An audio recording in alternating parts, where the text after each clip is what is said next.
Il y a plusieurs façons d'envisager l'argent. Il y a ce que j'appelle la façon donnant-donnant. La façon donnant-donnant et qui est dans le temps et qui est très linéaire et qui dépend de votre temps, de votre énergie, c'est j'échange mon temps contre de l'argent. C'est-à-dire que mon temps, là où je travaille, là où je fais quelque chose, où je produis, où j'accompagne, il correspond à une valeur en argent que j'échange avec des clients, des partenaires, etc., etc.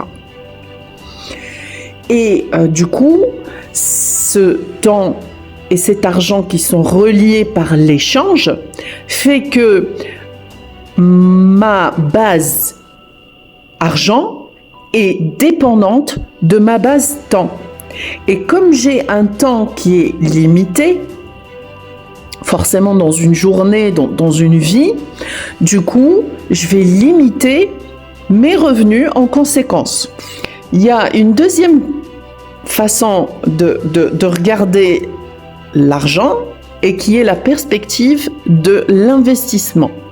Le vrai intérêt d'avoir un regard d'investisseur quand on parle de temps et d'argent, c'est justement de pouvoir détacher mon temps personnel de mon argent. C'est-à-dire qu'au même temps que je peux passer mon temps à faire autre chose, je peux gagner de l'argent. C'est-à-dire qu'on ne connecte plus le temps et l'argent, on connecte l'argent à une vision. On a vu un potentiel, on a vu quelque chose, on s'est connecté à quelque chose qui fait que on joue pour gagner, qu'on laisse tomber les objectifs linéaires du temps de tous les jours je regarde, tous les jours je mesure. On s'exerce justement à ne plus focuser sur les aléas de tous les jours, mais à regarder sur le long terme. Et on voit bien que ça marche. Quoi qu'il en soit, à un moment donné, quand on fait un investissement qui est plus ou moins risqué, où il y a beaucoup de mouvements, sur la longue durée, on va forcément gagner.